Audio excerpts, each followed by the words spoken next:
Hello, welcome to Cubs PS Plus, a Northside Numbers game, a weekly podcast that dives headfirst into the analysis of hot topics driving Chicago Cubs baseball. I'm your host, Mike Waller, a lifelong Cub fan, full-time baseball stat nerd, and sometime youth baseball coach. Cubs PS Plus is part of the Bleacher Bunch Productions on the Fans First Sports Network, joining great shows like the Son Ranto Show, Cup of Cubby Blue, and Baseball Rabbit Hole. The Bleacher Bunch feed is available wherever you get your podcasts, and Cubs PS Plus is always available, ad-free, to Patreon supporters at patreon.com/CubsPSPlus, where you can support the show and always find a variety of benefits starting for as little as $1 a month.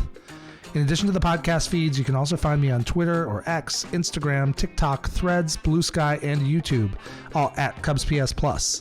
A spin on the baseball metric, OPS Plus. Love the pod or hate it, please drop a review wherever it is you find your podcasts. And if you've done that, thank you so much. Maybe you can share an episode with a friend. Welcome into episode 68, the Jorge Soler episode of this podcast. This was an easy call. As Michael Cotton points out later, he's the only Cubs player to ever wear number 68. Soler was an exciting young player in 2015 and 2016, and then was traded for closer Wade Davis before the 2017 season, who was one of the big reasons the Cubs made the NLCS for a third straight season that year. Nothing is happening in the offseason, and spring training is not quite here yet, so this week I jump into Baseball Rabbit Hole with Michael Cotton, co-host of the Son Ranto Show and host of the Baseball Rabbit Hole podcast. Cotton and I talk old heads versus stat nerds, going all the way back to Henry Chadwick creating the box score and the bulk of baseball stats that remained largely untouched for 100 years, and then get into what the new wave of analytics means in today's game. Are you ready? I'm ready. Here we go. Hey, this week I'm thrilled to be joined by Michael Cotton from the Son Ranto Show. Michael, how you doing? Hey, wow, that went a lot quicker than I was expecting. Yeah, no. So you're new to, you've been listening to my pod. We've talked a lot, but my audience may not be familiar with you unless they've caught some of the crossover with Son Ranto, and I know we've got some similar listener base, but yeah, tell my audience about where you come from. And well, I'm obviously a huge Cubs fan. I have been working with Danny Rocket on the Son Ranto Show. This will be my 10th season. Wow, that's a long time. Wait, is that right? 10th season? Yes. It always gets you confused because it was the 2015 season, and this is going to be 24. Mm-hmm. But it gets confusing because of that, is it 10? Is it 9? I don't know. That's me. Clear. This is the perfect segue into, I don't understand numbers very well, which is why you and I have such great conversations about the Cubs. If you don't know, we are on a Discord for the Son Ranto Show, and Mike is one of the best people in there for me to interact with. We go back and forth talking about, because we see things slightly different. I'm a little more on the artistic side of the argument, and you're a little more on the math and science side. But I think, so, for your listeners, this is sort of our relationship. We go back and forth on the Discord, but I think we always come up, I don't know, pretty much in the same. We're not that far off. We come at the problem very differently, but we both want the Cubs to win 110 games and pound the Dodgers and win the World Series. Yeah. Oh, God, absolutely. Well, okay. So anyway, I've been doing a Cubs podcast for, this will be my 10th season. And, and then I've also dallied in a few other podcasts. I did Bears podcasts for a little while that I created for myself. And yeah, it wasn't all that great. And then I'm just happy I don't have to talk about the Bears too. I couldn't take it. Exactly. Goodness. And then a few years ago, actually kind of during the pandemic, I came up with the idea for a Baseball Rabbit Hole, and that's a baseball podcast that, even if you don't like the Cubs, it's baseball in general that I do. And so I ask the tagline is, I ask a question of the internet, and then I follow the rabbit holes that it leads me to. And it's a cool show. I enjoy it.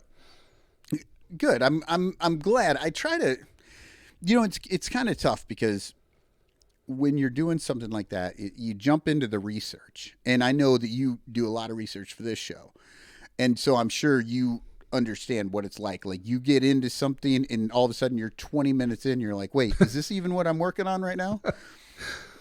Yep. and then, so with my show, I always have to like bring it back. And then I usually try to put it into 3 acts, strike 1, strike 2, strike 3. And then I get out of there. I do that sometimes it works very well. And sometimes it kind of doesn't. Sometimes you just can't. I mean, that's podcasting. That's podcasting. It's just how it works. But yeah, no. So I really enjoy that. I mean, I've just been a baseball fan for most of my life. 1984, right there. That was that was the birth of my fandom. I was about 8 years old, and the Cubs were out there winning the East back then. You know, like people who aren't as old as us, don't even realize what it was like back then. 2 teams making it to there was no playoffs. It was just straight to the NLCS. Yes. Yeah. So. And it was best of 5. Yeah. Best to of 5. get to the World Series. That didn't work out so well in 84. They could have used another game. God, we could have. And yeah, so, and that was a big thing. It was like my stepdad was a big Cubs fan, and he was watching all the games. And, of course, the same old stories every other Cubs fan. WGN. I lived in Iowa. We could watch it. And so we did. And I fell in love with guys like, Ryan Sandberg and Ron Say and, Rick Sutcliffe when he came in halfway through the season. And it was cool. It was like, that was my sort of introduction to really watching baseball. Mm-hmm. And then, so God, now it's been 40 years of following this, and that's unreal. Yeah. And, and sometimes more closely than others, I moved away and lived in other places, but really for the last 10 years, it's kind of dominated my life because of the Son Ranto show. Like we have done, I mean, we are going to celebrate our 1,000th show this summer. And it's like, it's amazing. I mean, yeah, you think about the 1,000 shows. It is so, and think of how much bad baseball you guys have talked about. Well, I mean, honestly, we talked about a lot of good baseball. Because yeah, you did. You were right during the heyday. My first season was 2015. So that was kind of a thing for a little bit on the show, was that since I had joined the show, they didn't miss the playoffs until 2018 or 19. 19. So, 18, they got that one game in there. They technically made it. Well, okay, I don't count that, but yes. So, yeah, but it was like, so 15, and then in 2015, because I was on the show, I got to go to my first ever Cubs playoff game. I lived in Colorado at the time, but I flew in, and at the time it was me, Danny Rocket, and Lyle Aker were the hosts of the show. And we all went and watched the Cubs just absolutely pound the Cardinals. They hit 6 home runs, which I think is a NLDS record. It was 6 home runs by 6. It was 6 home runs by 6 different players, and I think that's what it was. Like somebody else had done 6 home runs, but it had never been 6 separate players. That was so much fun. Yeah. 6 out of 9, and one of them's the pitcher, right? So really, it's 6 out of 8. It was an amazing game. Such a fun time to be able to do that. And then of course, 16, and it was the greatest team any of us had ever seen. So yeah. I mean, gosh, so I've actually gotten to see. I got to see straight almost 5 years. Even the 2018, 2019, those were not bad teams. No. They just got caught at the end and didn't quite make it in. And we can joke about 2018, whether they made the playoffs or not because of the one-game wild card, but that team won 95 games. Yeah. And even losing the division lead, like the Brewers had to win like their last 8 straight or something just to force the tie. Oh, it was one of the most improbable things ever. Another thing I should probably shout out to IVNV. I don't know, Mike, were you a listener of IVNV back in the day? I found them their last season, right around the time they announced they were going to finish. What was it, the 2018 season? I can't remember what year it was, but yeah, I think it was something like that. So I listened to like their last season. So I got in on them fairly early, 2010, I think. And yeah, they were around for a long time. For me, I had just moved out to Colorado from the Quad Cities. And is that where you grew up? Yeah, I grew up in eastern Iowa, right across the street in LeClaire, so just north of the Quad Cities and right across the street from the Mississippi. Yeah, that was Des Moines area, so. Oh, okay. So same time, same era. I'm a couple years older than you, but not much. Yeah. But yeah, so it was great. I moved out to Colorado and somehow found this thing that was called a podcast on Apple Podcasts. And it was these guys that were from my hometown, and they were talking about baseball the way that I would talk about baseball. You know what I mean? Like, that was the most amazing thing, because there are a million podcasts out there, and I only listen to a few baseball podcasts because I just want to. There's only so much time in the day. Yeah, that's true. But I also, I like to. For me, it's all about the hosts, right? Yeah, it can be one person, it could be three people, it can be two, whatever. But there has to be something about how the host is going about talking about the whatever the thing is. And, for a lot of these like Cubs podcasts, too many of them get very they want to be professional journalists, and that's great if that's what they are and that's what they're doing. But that doesn't interest me anymore. Like I lived through the early 2000s where that's all we had, and it was ubiquitous, and it was, Dan Patrick was great. I loved it for like the 10 years that I listened. And then I was like, man, this is the same thing over and over again. Yep. And so a lot of these, so when I found podcasts and I actually found regular people like me, like you, like, Corey, Andy, and oh gosh, now I don't remember their names. I didn't listen long enough. Yeah. I'll remember it later and I'll throw it in there. But these guys doing IVNV really kept me connected to the Cubs, even though I was in Colorado, which was great. And it was through that podcast that I met Danny. Mm-hmm. And then, of course, from then I've been on Danny's podcast, and I watch more Cubs than I've watched more Cubs in the last 10 years than I watched in the first 30. And I bet, and I would listen to games and stuff like that, but it's like, you just don't follow it quite as closely until somebody wants you to talk about it, right? Like, you've been doing this for a little over a year now. Yep. About a year. Is that right? Yeah. It started July 22. And how have you noticed not your fandom, but your knowledge of the team and how you interact with the team? How has that changed for you in that time? It's been a lot of fun for me. So when I decided to podcast, I've been listening to podcasts for 6 or 7 years of different types. And I thought, I have some other podcasting ideas separate and apart from baseball, but the Cubs are great because it's just constant content. I don't have to come up with a 8-episode series and do research on, 8 different events or something. Like if I want to do some kind of storytelling podcast, I just have reps behind the mic. But I found that getting on and doing it, I just watch the Cubs differently. Like, the Cubs sucked when I started my podcast. I mean, it was right. awful. Talk about hitting it at maybe the wrong time. Like, yes. I mean, it was awful, but at the same time, like, I was still interested. Like, it was still like, what's the story? Why am I watching? And so that's what I try to tell. Like, why am I watching? I'm watching because I want to see if they can successfully turn this thing around and get back to where they were before.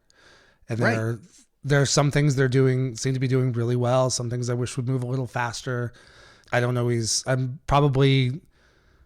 know. I don't think you guys are as negative as you come off sometimes. You guys have that whole sarcastic thing going on the podcast. But I know when I come on, I tend to be the more positive one in the group. But I think we all see it for what it is. But it's helped me watch the game on a different level. And it came at a time where I had just had a ton of family baseball. Like my son was going through high school and doing travel baseball. So that didn't always leave a lot of time for the Cubs.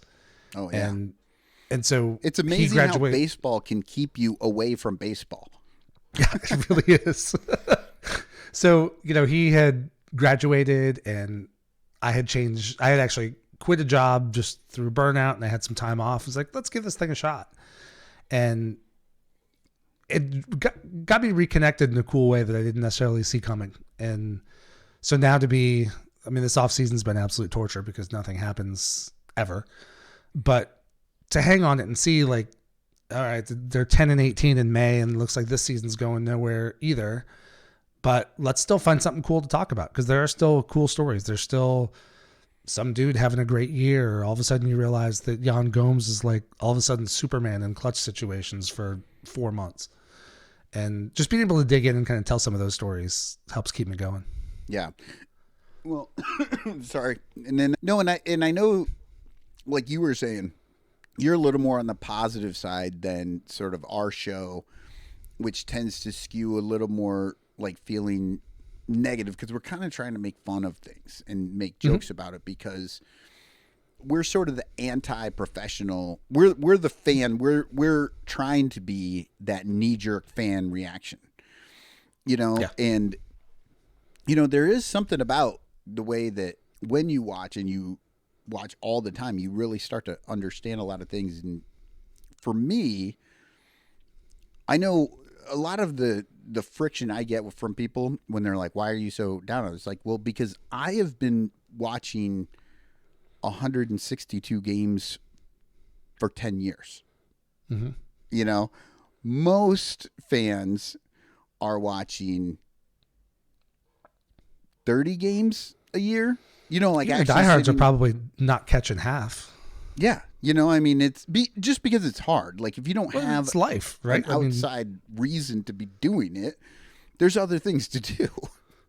Unless you're one of those people Lee Elia was complaining about, like you got a day job and so you may not catch the Friday at 1:20 and you may not be able to stay up and watch those. If I live on the East Coast, when the Cubs play LA or San Francisco, they're starting at 10:30 at night. Not everybody can stay up and watch those games. Oh yeah. Those are brutal on everybody. Mm-hmm. Yeah. And for a lot of the time I work at home. So that's one reason that allows me to do that. Be able to watch because when it gets late and you've got to get up early, there's no way to do that. It's just too much. But yeah, so I watch these things all the time. And you mentioned Lee Elia, the Son Ranto show. We are the 15%. We're the ones. 100%. We love it so much that we're going to be there 162 games a year.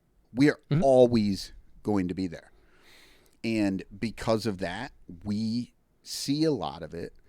But also it's hard for us to sort of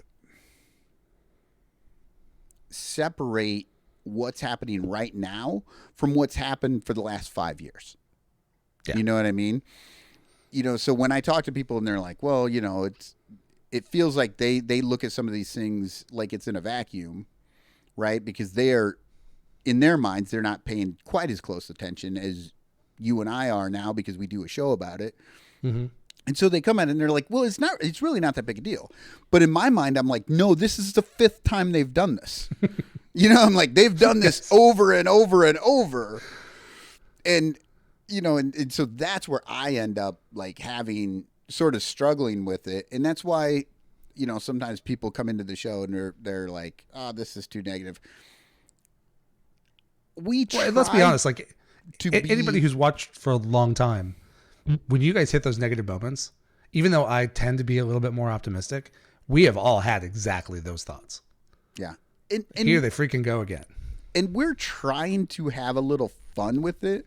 Mm-hmm. And maybe that doesn't come across all the time. We're doing our best out there trying to like, if we're frustrated by something, we want to kind of, say something and make fun of it, and say what we're seeing versus, because sometimes you see a newspaper, because I'm old as hell, obviously a newspaper, You see some sort of headline about a game, and they're like, "Oh, everything went great. They won.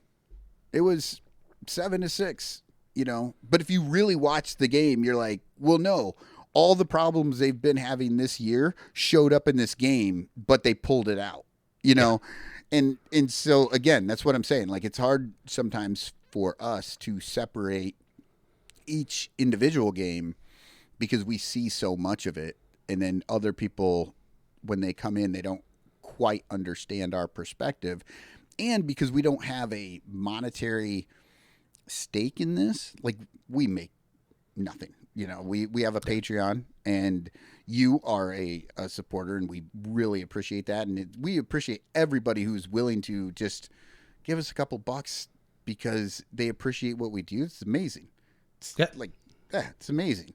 I have the same. I'm very, very, very, very, very thankful for the people that throw a few bucks in there, because this is not a money making operation for the most part.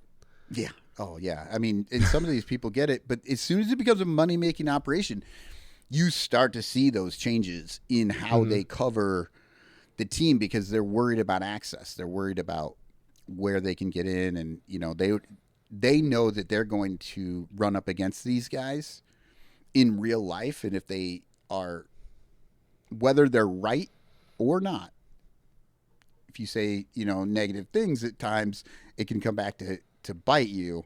Whereas we're just a fan podcast, and so we can get away with a lot of that. Well, the cool thing, I think, and the Cubs have so many podcasts. I mean, I can't even begin to listen to them all. I see, updates on Twitter that some guy started a new one, and I was that guy a year and a half ago. But, what's cool is there's a little something for everybody. Like, I'll listen to CHGO or Kaplan, and then you're getting more of like the traditional sports talk kind of info.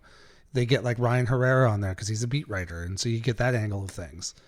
There's also, like, I was listening to The Compound today, and that's the player side. Like, yeah, you get a little something different from everything. And so the one thing I've tried to do, and you guys are like hanging at the bar with your friends, basically, shooting the shit about Cubs.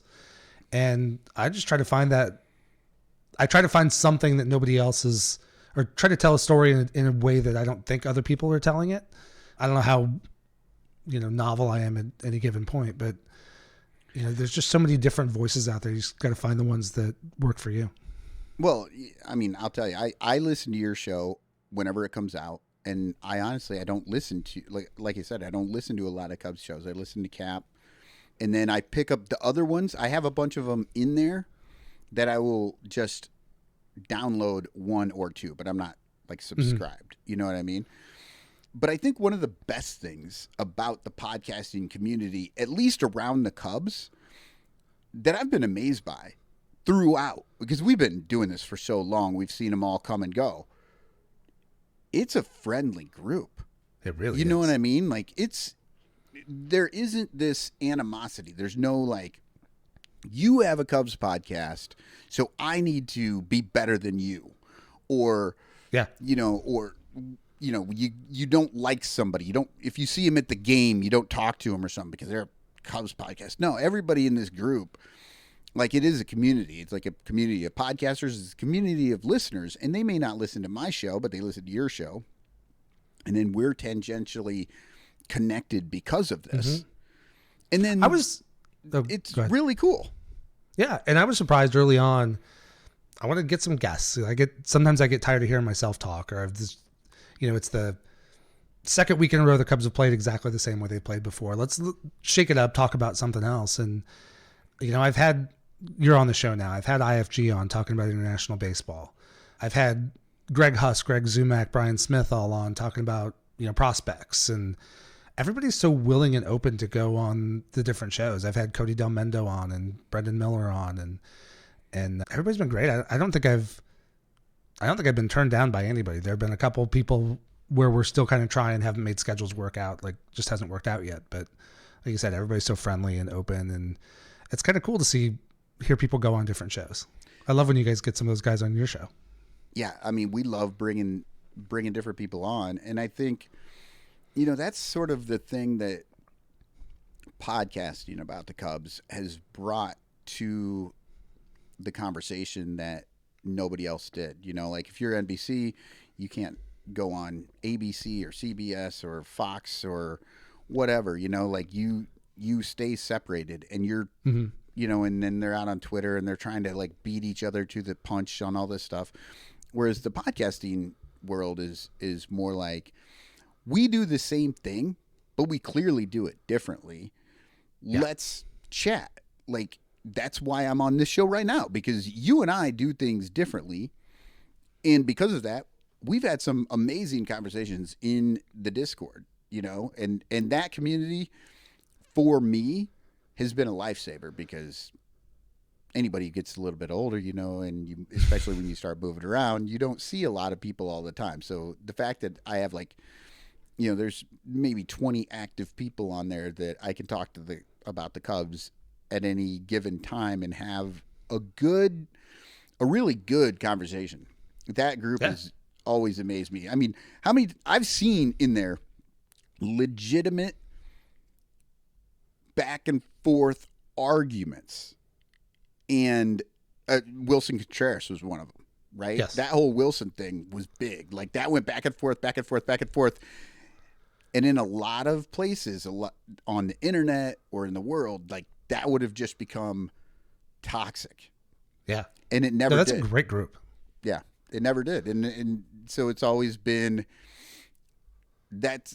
And again, that's sort of the same thing with the podcasting community around the Cubs. Like, you could become toxic, but none of us have chosen that way. We've all chosen to be fans together and be friends and to contribute to each other in this.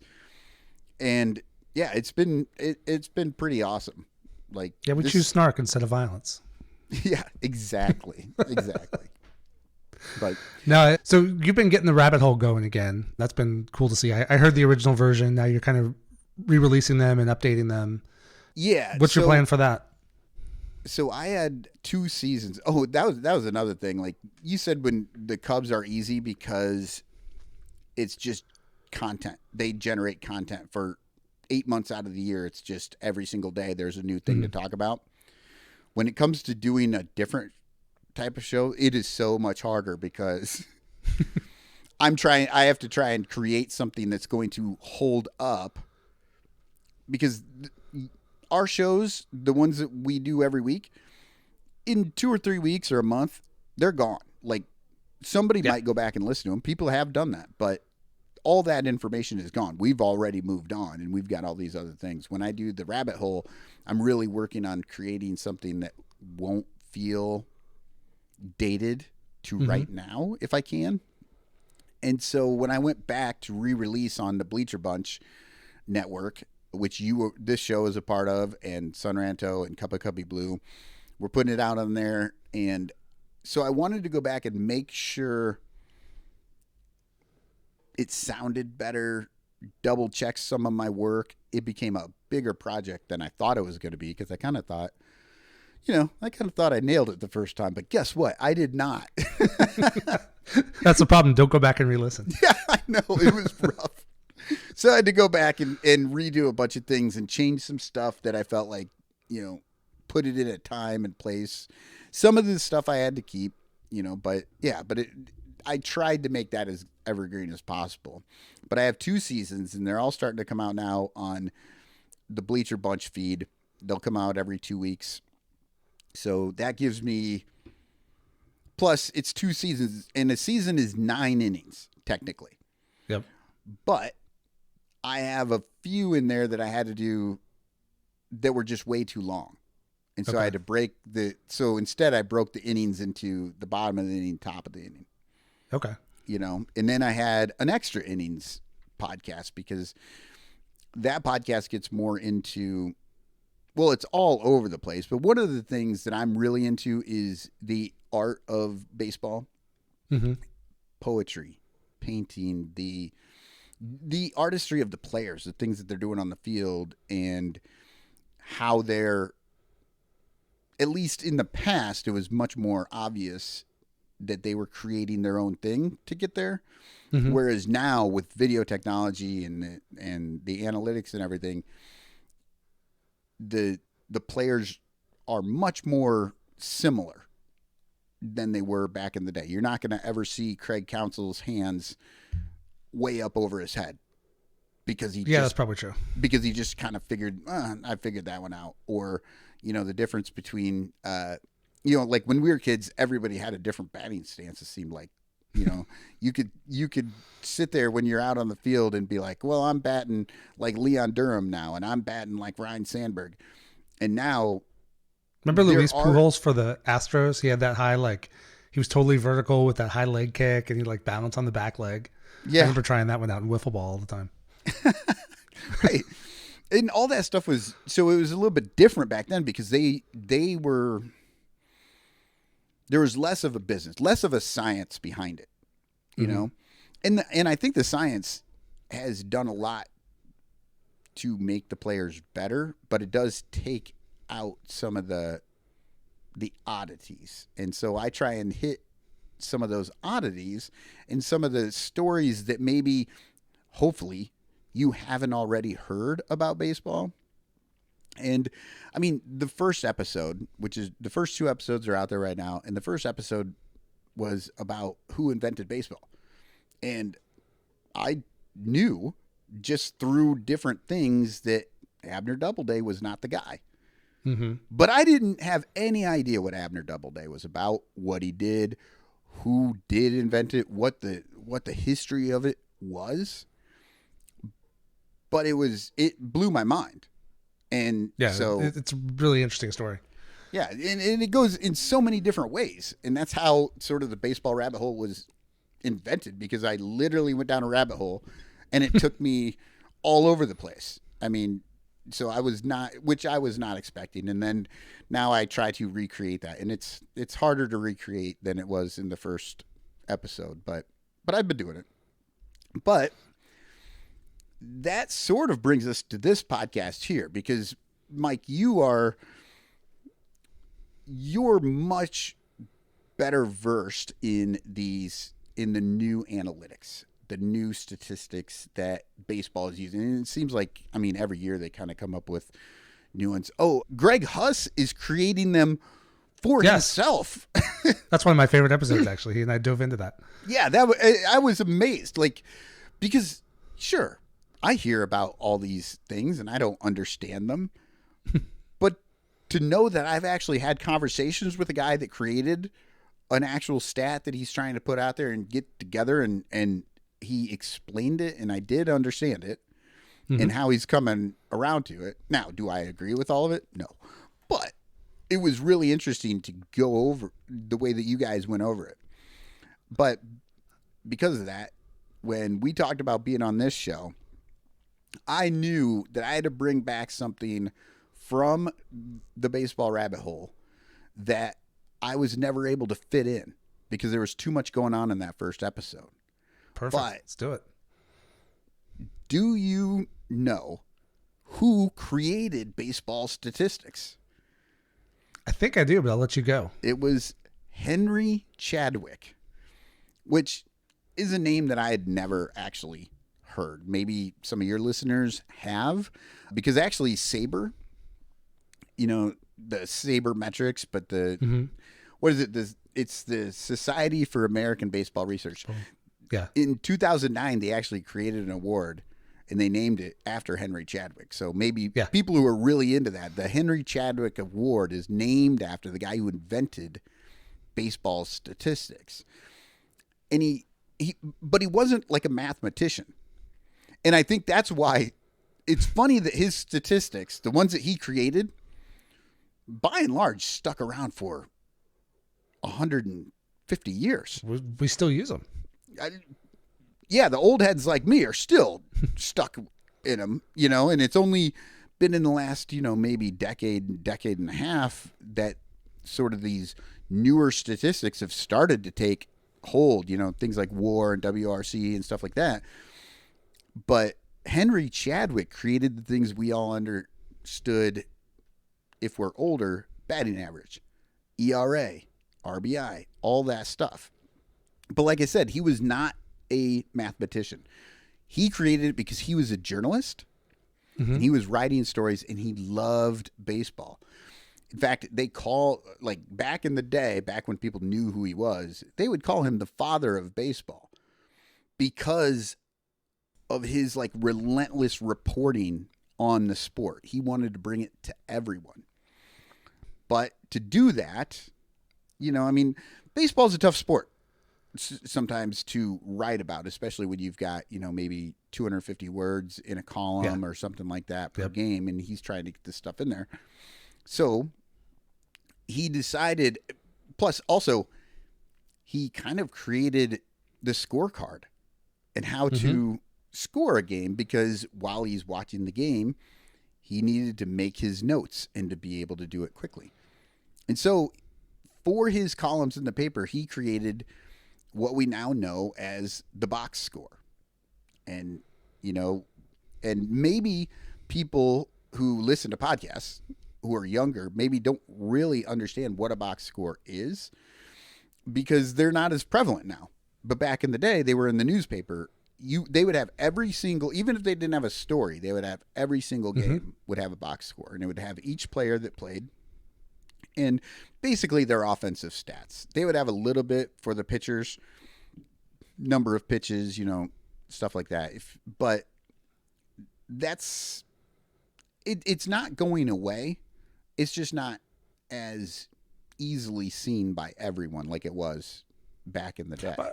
I will say, I think the box score itself, the box score we've had in the newspaper that we've had for 150 years is absolutely brilliant. I mean, you watch a baseball game, or a baseball game happened, you didn't watch it.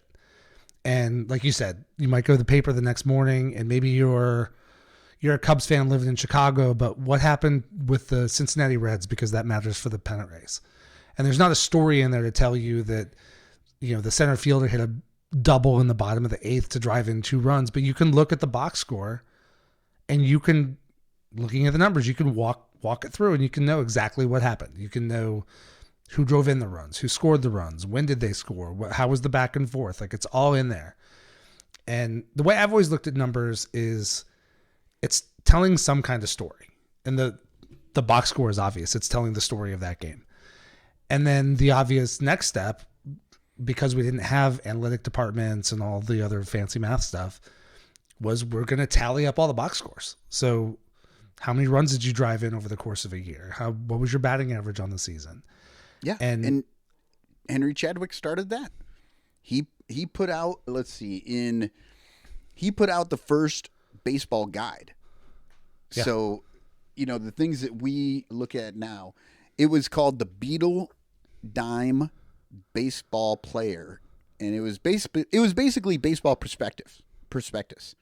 So, which I know that you're aware of, and yes. I think they have a website now, and you know, but it used to be that big thick book that you'd get. Yes. It'd have every player, and you could go through it and see their stats for the year. Henry Chadwick invented that, and it was called the Beetle Dime, Beadle. Like, so it's not even like, and I have no idea why. Probably somebody who paid for it. Probably. I'm sure it's a sponsor. It was probably the publisher or something. But yeah, the Beetle Dime Baseball Player. He kind of created that first thing. And that's what he did. He tallied up those first bunch of box scores and put it in there so that people could actually read through and see what a player did for the year.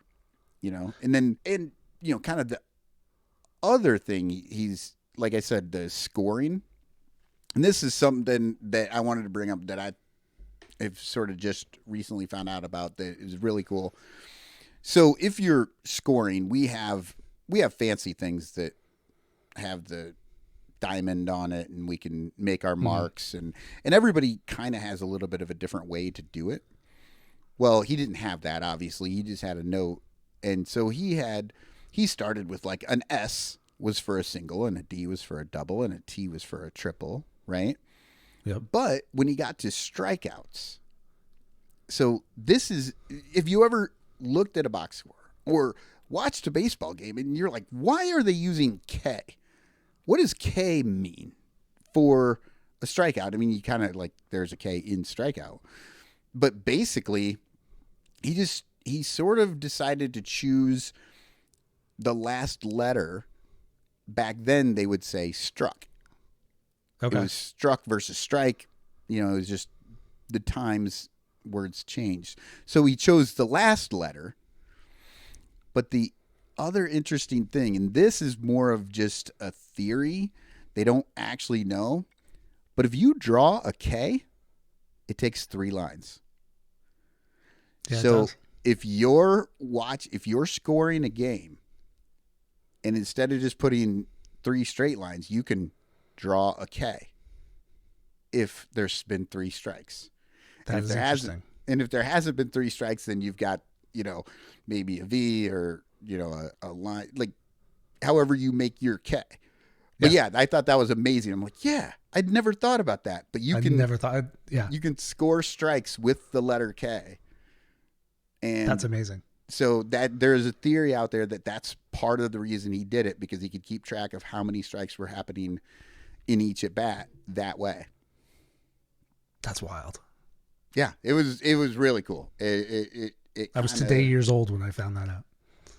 Yeah, literally last week, because I had looked into Chadwick. Like I said, I went down the rabbit hole, and Chadwick plays into the story of Abner Doubleday because he was on the side of baseball just having evolved from rounders, and Spalding, the owner of the Cubs, ex MLB pitcher, Cubs pitcher, White Stockings, I guess. But, they were arguing back and forth over this. And, so that got me into him. But it wasn't until I was looking into this that I started looking into how he scored his original games. And I found out about that K. And I tell you right now, it will change how I do a scorecard forever. Yeah. I've never done it. I would do like just a little dot. Yep. Right. And if I had 3 dots, then that was 3 strikes. And I might draw the K after that. But from now on, I'm doing the lines. That's awesome. That got me excited to go score a game again. Well, I think what Chadwick did, I know now we have analytics in all the sports, and you should shoot 3-pointers in basketball, and football has their own analytics. But for 100 years, baseball was the numbers game. That's where, as much as people will say today, and I'm one of those people, that like home runs, RBI, batting average are not the best ways, the most optimal ways to evaluate hitters or pitchers by innings pitched in ERA. There's no doubt what he did was amazing, because those have been the core of the sport for 150 years. And our most legendary numbers are, Babe Ruth and Hank Aaron, and then Barry Bonds, going for the most homers in a career, and who was the last guy to hit 400. And we don't have that romanticism about WOBA. Yeah. And well, we never will. And that was one of the things that, when you asked me to come on, I was going to ask you questions like this because let's do it. Because I've been watching this game for 40 years, and I am not anti-analytics. I look at them, but I don't always quite understand them. Things like WAR. Like, how would you sort of explain WAR to a guy like me who, I guess I sort of understand, like, you're this much better than a generic player. Yeah. Well, so think about it this way. But how did they figure that out?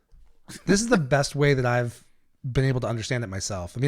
I know how to use the number, and I know more or less how they get there. But so if you look at WAR, so you're talking about wins above replacement. So a replacement player is that level of player that's just always available. Like, it doesn't, I could probably find some guys who have 0 WAR and give some examples, but basically it's a player who is fine, not special, not going to kill your team, but so if you put together a roster of 26 guys that are all 0 WAR, if you look at Fangraphs and Baseball Reference, they have different measures of WAR, but they did agree back in 2013 to settle on a starting baseline. So they both start from the position that if you have a 26-man roster of 0 WAR players, you would be expected to win 48 games. See, now I didn't know that.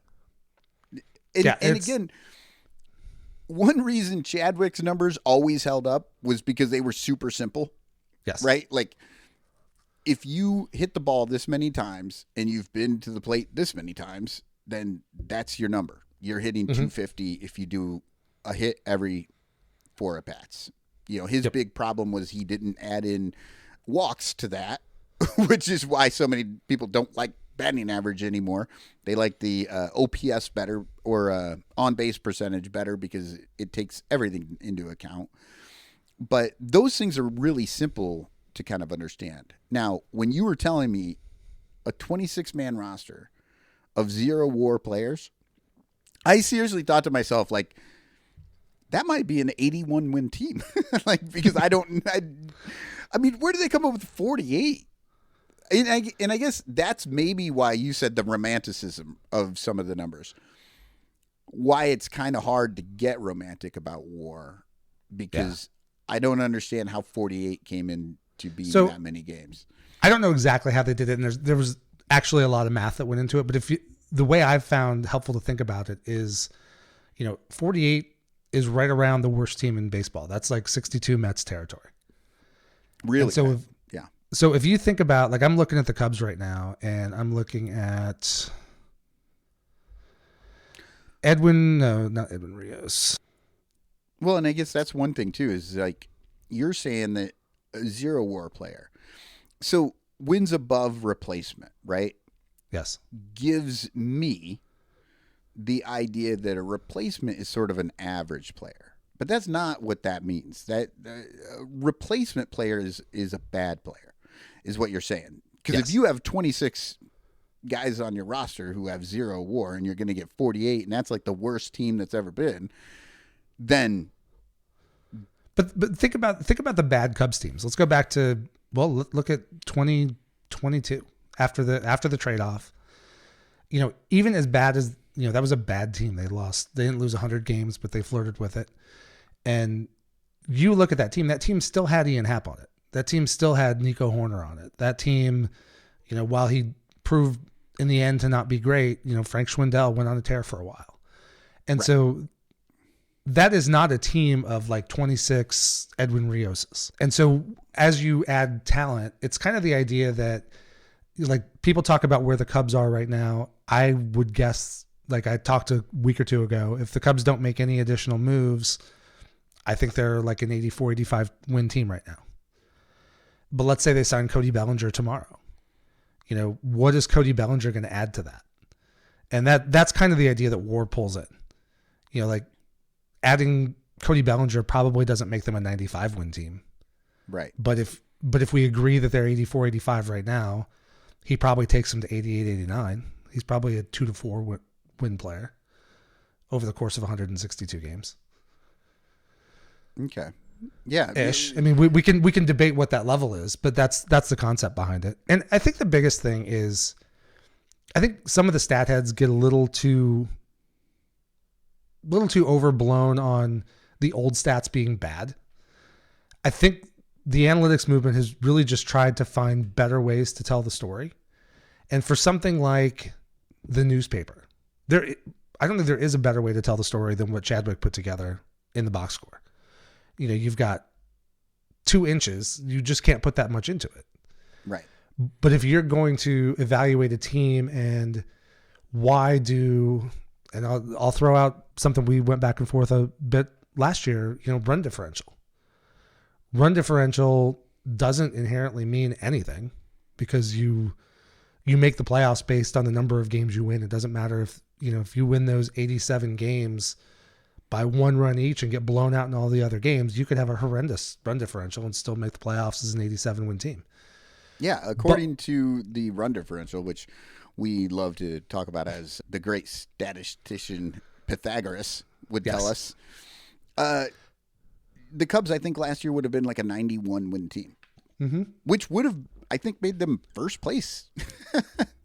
Depending on how that broke out. Yeah. They would have been right there with the Brewers. I don't remember how many. I think the Brewers won 91, but if the Cubs had actually pulled it off, they might have taken another game or 2 from the Brewers and maybe knocked them back. But I think the big thing there is not that, like, oh yeah, look how great the Cubs were, but you're trying to tell, and same thing with hitters and WOBA, and I can get into a few different examples, but I think the old stats tell what happened. Henry Chadwick, that box score is telling you what happened that day. And as you tally that up, that does tell a story on a season, you know, who hit the most home runs, who had the most doubles, who had the highest batting average.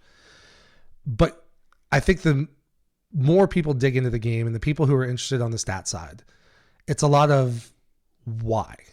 So why did things happen this way? Or how did this happen this way? Or you get a guy, and we've all seen it. I mean, I mentioned Frank Schwindel a minute ago.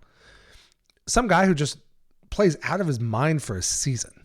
And, you know, so Jed was in a tough spot with that, right? Because he put Schwindel in when they traded Rizzo away. And for the second half of that season, he was legitimately, over a big sample size, one of the best hitters in baseball. Yeah. I mean, he was that good the second half of 2022 or 2021. Yeah, at 30 years old, he got a shot, and he really did everything he could to take advantage of it. And while it's unusual for guys to emerge that late, Justin Turner did. So it's not unheard of that maybe Frank Schwindel could have been a thing. And so one of the things you want to do then is dive in a little bit deeper. Like, what is there about his hitting? Was it just fluky? Did he have a lot of, that's where like batting average on balls in play. You know, if you have a BABIP of 450, you're probably getting a lot of good luck. It's not that, you know, if you put the ball in play a bunch of times, you're going to find a hole sometimes and you're going to hit it at a guy sometimes. Right. And so they try to figure out, like, is this a fluke? Is it projectable? And then like the next level down is when you start getting into the StatCast stuff, because again, like I could smoke a ball 100 and, well, I can't, but somebody could smoke a ball. Right. We're many years away from that. Yes. And our aluminum bats. Yes. You know, a guy can have consistent hard hit rates, but if it's always at a guy, you know, it may not correlate to results. Yeah. But on average, like when you dig in and do the math and look across the league, guys who more consistently hit the ball hard will generally tend to have better results, or at least more projectable results. And we see the same thing with pitchers, right? Like everybody wants that guy in the bullpen that throws 100 miles an hour, because even if it sticks straight, hitting 100 miles an hour is still really freaking hard. Yes, it's very hard. But again, you know, like you said, if it sticks straight, it's still not going to be effective. Like that's the issue, is that these guys are so good now that, I mean, when we were growing up, like 90, somebody hitting 97 was insanely good. Like that was on top of everything. But you know, things. So like my high school baseball team have figured out how to get these bodies to do more. It's amazing. Yeah, I mean, just to show how things have changed. Like my high school baseball team, we won state my senior year. That had absolutely nothing to do with me. I barely played.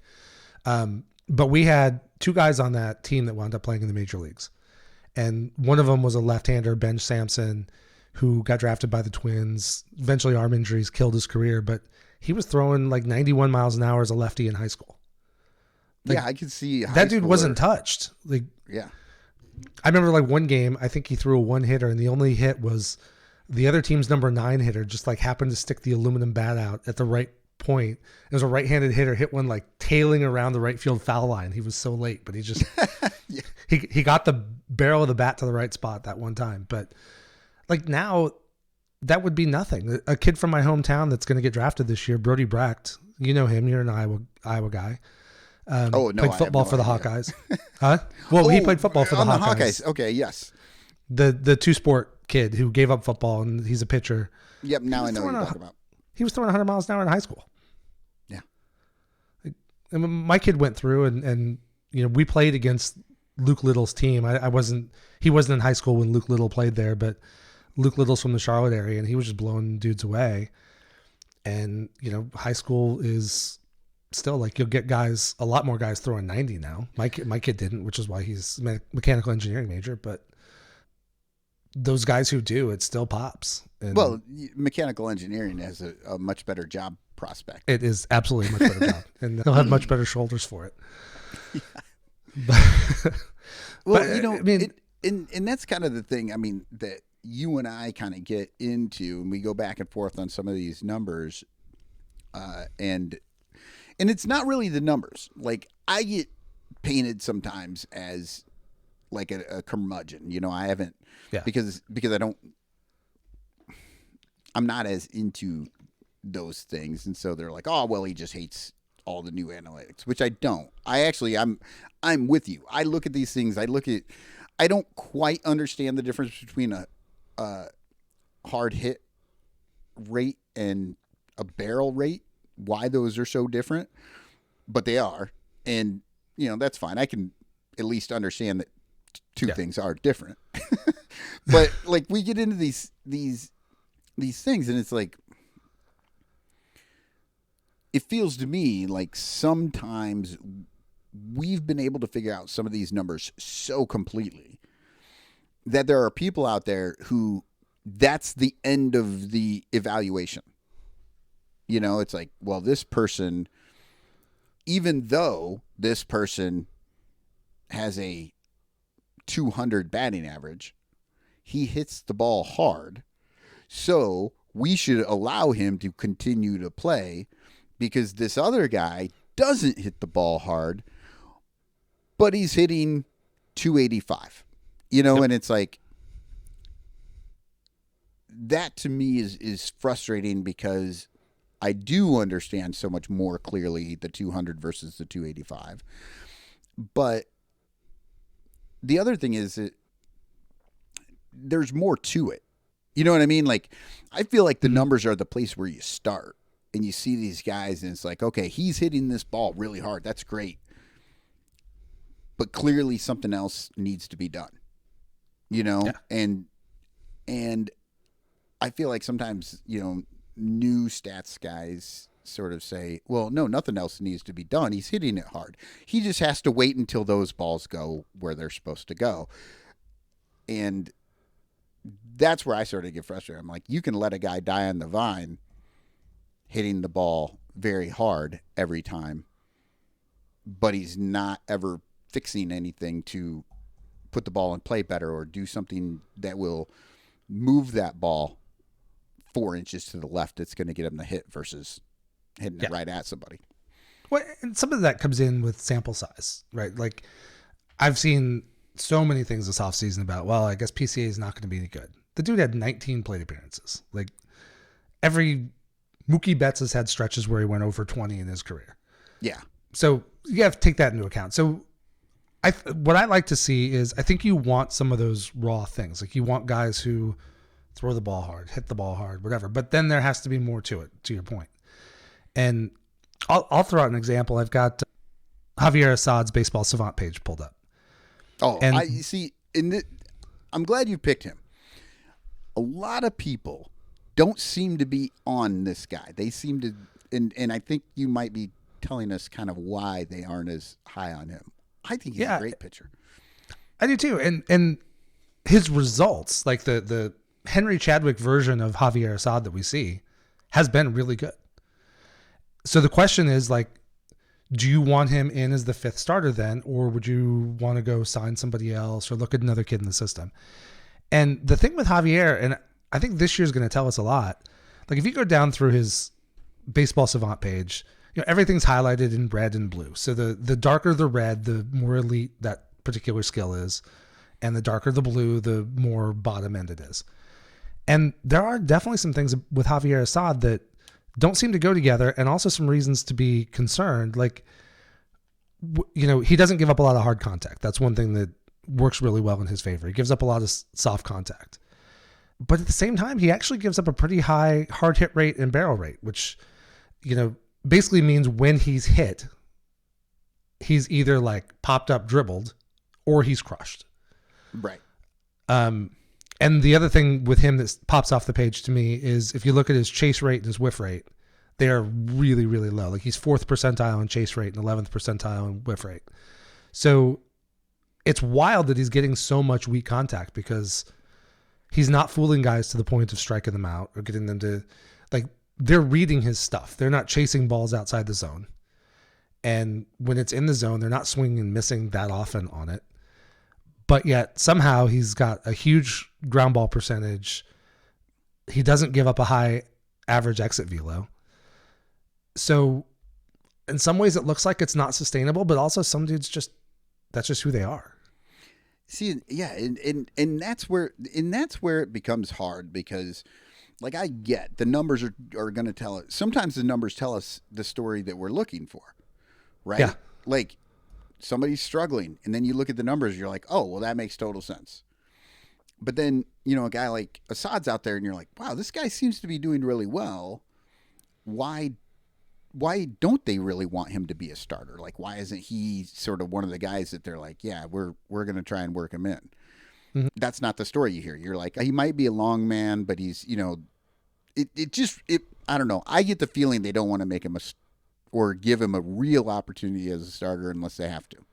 I think ultimately, I think what the Cubs think is that the bigger the sample size gets, the harder he's going to get hit. Because I'll flip this around, so I'll go to Kyle Hendricks now. He's also a guy who does not throw hard. Obviously, he's more elite than Assad. And Kyle Hendricks is one of my favorite pitchers. Well, in fact, he's probably my favorite pitcher in the league right now.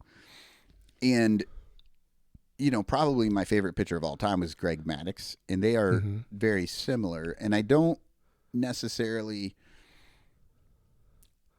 like them because when they get out there, they just blow people away or whatever. I love the game in their head that you can watch happen. Like you see them out thinking the hitter. And that's that's an amazing thing to see. And unfortunately, we don't get to see that a lot these days. Yeah. But so tell us about Hendricks. Sorry for... No, that's fine. That was a good setup. So you look at I'm looking at his Baseball Savant page now, and he is literally, I think, the softest thrower in the league for a guy who throws, for a starting pitcher who throws that kind of innings. He's got first percentile fastball velocity, but in spite of that, he has a ton of red on the page. So I'll talk about the dark blue stuff first, the stuff that's kind of, quote unquote bad. Low fastball velocity. He also does not get a lot of whiff, does not strike out a ton of guys. And expected batting average, where based on contact rates and all that thing, you would expect players would have a high batting average against them. But they don't. And the reason they don't is because that game you talked about, the fooling hitters and setting guys up and playing off their tendencies. He actually has a 94th percentile chase rate. He gets guys to chase out of the zone. It doesn't necessarily always lead to strikeouts, but I think they make contact on those pitches. And so they're reaching outside the zone. They're off balance. They're beating that thing into the ground or popping it up in the air, which leads to he's 98th percentile in average exit velocity. Yeah. Well, because batters are making contact either in front of where they expect to hit it or behind where they expect to hit it. Even on an 89 miles per hour fastball, it's because he's got that, what is it, like a 70 mile per hour changeup. Yep. That you've just seen 4 times in a row. Yeah. And so all of a sudden that 89 mile per hour fastball, you're late on it. There's your soft contact. And when he throws the fastball and you're like, okay, I just took that one. There's my fastball. This next pitch looks exactly the same. And I swing and I hit it, but it was the changeup. And so now I hit it way out in front of the plate. And it just caught the top of the ball and I beat it into the ground. Yeah, exactly. And it's amazing to see guys be able to do that. And I feel like some of that stuff is getting lost in our game a little bit, because it is always like we're just faster and faster and faster throwing. We want the 100 mile per hour fastball and we want the 92 mile per hour slider, which if you've got that, that's amazing. Well, and that's the thing, right? Like what Kyle Hendricks does is really freaking hard to do, which is why he and Greg Maddux are special. If you can't throw 90 miles an hour, your odds of being Kyle Hendricks are really, really low. Well, and part of that, though, honestly, is because of how good the analytics are anymore. Yeah. Because back in the day, there was more guys that could do that. A Jamie Moyer, say, he was a lefty that pitched until he was 48 years old. Yeah. Because he could just literally 48. Yeah. Yeah, he could just do things with Yeah, I'm not even 48 yet. He's the only guy. I'll be turning 48 here shortly, and he's the and after that I'm done. Well, except for unless I want to think about Satchel Paige, which I will. Uh, but yeah, so back in the day, when I'm seeing more guys could do that, and there was more room for guys like that, like an Assad or whatever. Because there was, I think, less technology on the field and less, even now we've got PitchCom. We got your catcher has a card on his forearm. And that card is not just, what this pitcher throws. It's what this hitter hits and how this does this and that, And I've been kind of noticing this over just the last year and a half, noticing that more often because you see even guys in the field will pull the card out, they'll look at it, and then they'll take 3 steps to the left. Where in the old days, you couldn't do that. You had to just remember it, or your manager was in the dugout yelling, "Hey, move over," Right. So, like that. But now it's a completely different thing, and even the hitters can go in, they strike out, and they go and they pull out their iPad and they watch their at bat and they see, well, why did I strike out? Yep. What did I bite on? What didn't I bite on? The game is very, and that's not all bad, but it definitely does. I mean, if you have those tools, why wouldn't you use them, right? Well, I mean, the reason you wouldn't use them is because in my view, it sort of, I guess it's evening out the game in a way that's actually not good to watch. It's not as great to watch because once the numbers actually do tell us everything that's happening on the field before it happens, well, then there's no point in watching the game, And the whole thing that I love to see, and the reason that Kyle Hendricks is my favorite pitcher, and don't get me wrong, Randy Johnson, I loved watching. He was great. Yu Darvish. Yu Darvish is maybe the prettiest pitcher. Mm-hmm. I will just watch him throw the ball because I like the way that he delivers the ball. Hayden Wisniewski, opposite. I don't like the way he pitches, only because I just don't like the way it looks. Okay. He's kind of herky jerky, and same with a Kershaw, with his hitch in his step. Yep. It's super effective and he does this, but I've just there's something about it that whatever I don't really like. But what I liked about it was that he figured something out in that that he was taking advantage of. And you don't see that a lot because they're not going to allow a pitcher to do that very often because they're going to say, well, no, that's not how you do it. And so we're seeing less and less different batting stances. We're seeing less and less different pitching setups. We're seeing, and while that's good, on an individual basis for the players, I don't know how great it is for the game. Because and again, this is a lot of how the front office and the management is using the numbers more so than, if they didn't use them this way, it wouldn't be this way, right? They could use them in a different way and it would be fine. But they're sort of taking all of that, well, what I like to call the artistry out of it, the thinking man's game, the thing that the best hitter is maybe not going to be the guy with the purest swing and the guy with the best stance and he does everything exactly right because it's been analyzed down to the last step. It's going to be the guy that is smarter and he's out there and he's like, I remember what this pitcher does, and I know what he's going to do here and there and and there's not somebody feeding it to him off of the iPad from the dugout, that type of thing. Well, one of the more interesting, and I don't know if you were listening at this point, the last summer I had Ben Lindbergh on from the Effectively Wild podcast. He's been a Fangraphs writer and a BP guy. And We got talking about some stuff, and we were talking about more the player development angle. But one thing he talked about, and he brings it up from time to time on his show, is he would love to see more reduced pitching staffs. Because basically right now, like the pitcher's always at the advantage because the pitcher knows what he's going to throw, knows where he's going to throw it, and the hitter has to react. And now it's gotten so good and guys can go so max effort that, a starting pitcher doesn't have to get through much more than the fifth or the sixth because there are 4 guys in the bullpen that can come in throwing 98. Well, and they won't even let them. Right. Even if they could, they won't let them. So what he's proposed, and it's an interesting concept, is to, I don't know how this would work with the Players Association because could potentially ultimately reduce jobs. But like they already put the hard cap in, you can only have 13 pitchers. Yeah. His case is maybe you drop that to 11 because then you don't have as much depth in the bullpen and change some of the rules so you can't have the constant shuttle going from, Des Moines to Chicago, bringing in the AAA arms. That would sort of force guys to, all of a sudden now the back end of your bullpen can't go every day.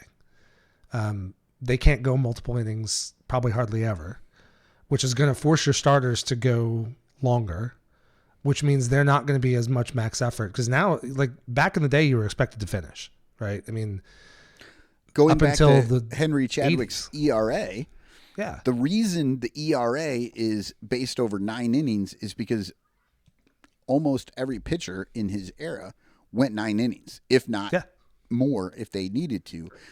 So, like now, when you think of an ERA, their ERA is 3.48, but they got that over 2 different games, giving up, 3 runs in just 5 innings or whatever, and it's almost ERA, and that's another reason a lot of people don't necessarily like ERA as much anymore, because it's a little bit deceiving because they don't go through the lineup 3 or 4 times. Well, and also like there are some relievers with low ERAs because they are consistently coming up and giving up runs, but they're giving up the runs they inherited from the starter. And so that actually penalizes the starter, not the reliever. So sometimes the reliever looks better than maybe they really are.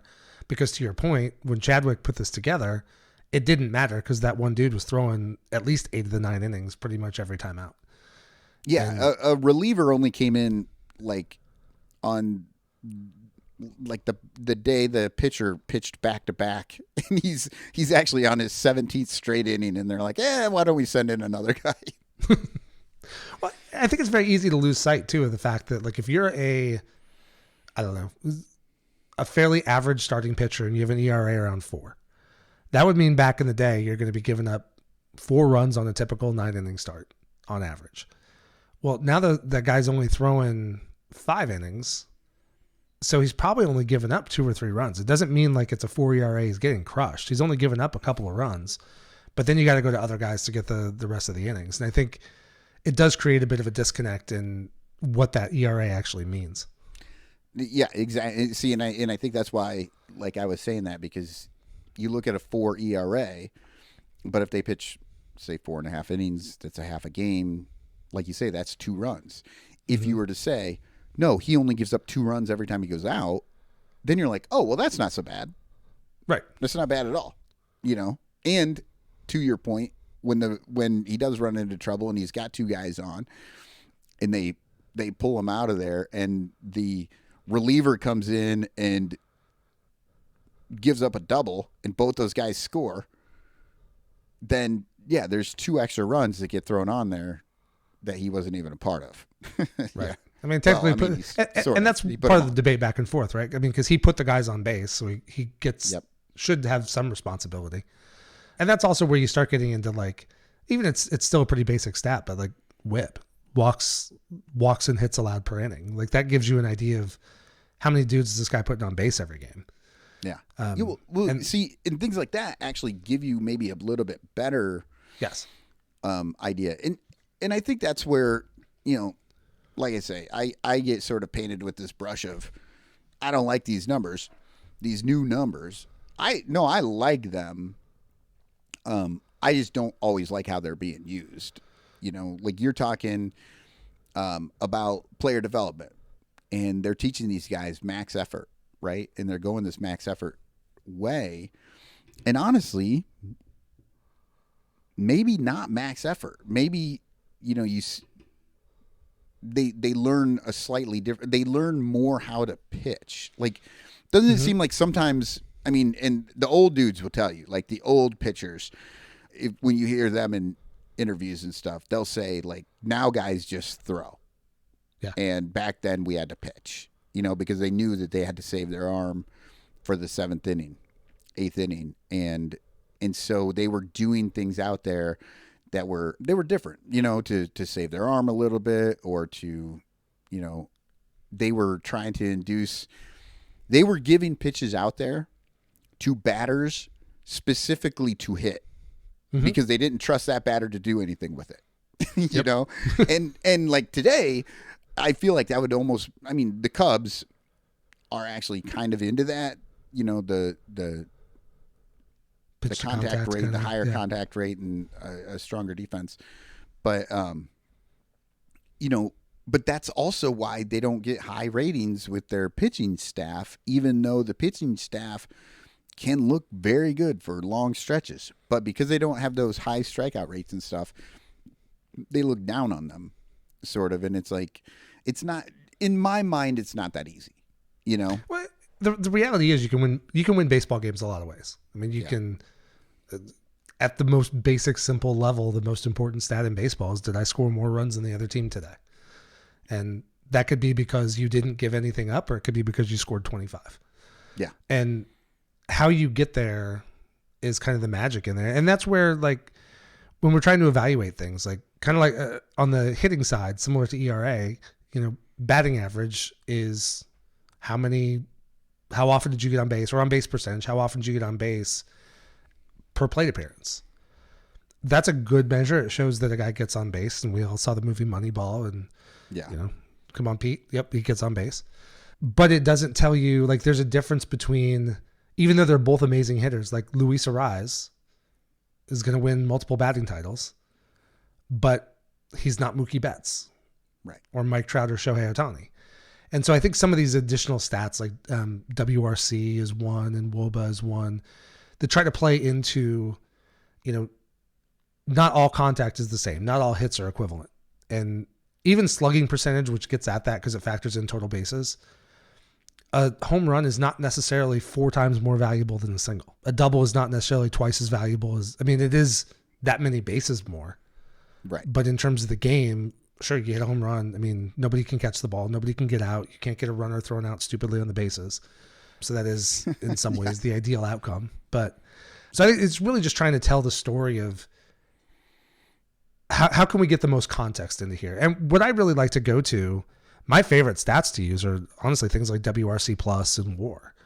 It's a simple one number where, like, WRC plus or OPS plus, if you use Baseball Reference, WRC plus is Fangraphs. If you're 100, you are league average. So if you are 100, you are dead on, median, middle of the road. And so if you have a 125 WRC plus, offensively, it's 25% better. But the disconnect is, I can always go back and look at a game and calculate a batting average. You got to be way into the weeds to be able to go and actually calculate WRC plus. See, yes, and that's where it comes in. Like, I can understand that this player, well, I can't understand that they're 25% better than the average. What I can understand is 25% better than the average is really good. Like, so I can look at it and go, oh, okay, that's good. But I don't necessarily know what the average is, right? Because, like, when we were talking about WAR, 0 WAR, that was a whole team of those was 48 wins. Yep. And so a whole team of 100 WRC plus, is that still in that 48 win? Is it, how does that sort of, and that's where some of this stuff is a little bit of a disconnect, like what you were saying, because I just don't know. It tells me how they compare to other people, but it doesn't, but that's not a solid thing for me to grab onto. Right.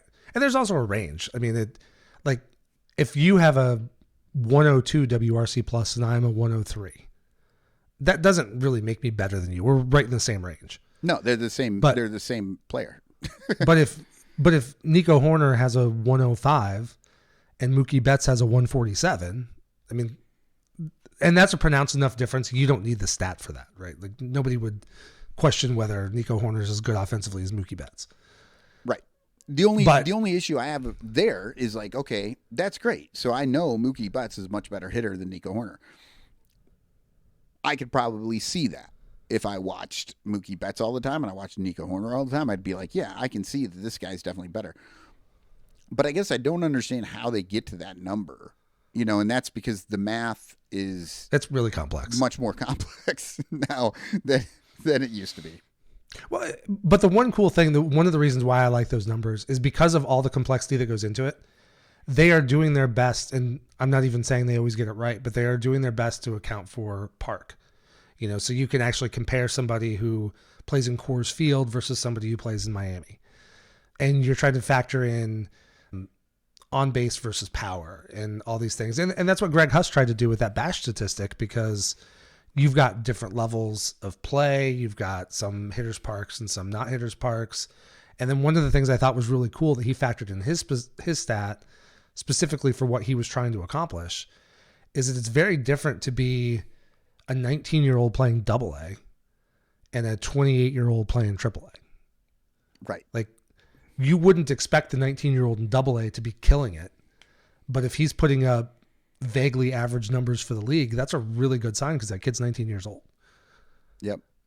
Versus the 28-year-old maybe killing it in AAA, but he's already 28. Like, where's he going? Yeah. But see, and then that's where the numbers, again, rub me the wrong way because, like you said, Justin Turner showed up at 30 and he's still playing. And he's at the end of his career, but he's made his money. He's been good. He's a world champion at one point. He's got a pedigree now that anybody would want. But at 30, depending on how you looked at those numbers, you could just say, well, he's washed up. And that's where I get the numbers like take out a little bit of the humanity of the game. And the humanity of the game is always what drew me in more completely, The one part I think is particularly cool about it, though, is on the flip side. So the teams have the stats, and they have stats and models we don't even see because it's all proprietary stuff. Yeah. But they also then get into all the StatCast data, and they can look at the things. And with all the baseball science stuff going on right now, they can figure out, like, if we can get, like, I'm going to have a former Nationals, well, he was a minor leaguer, but a former pro pitcher on my pod in a couple weeks when he gets back from his honeymoon. We're going to talk some pitching stuff.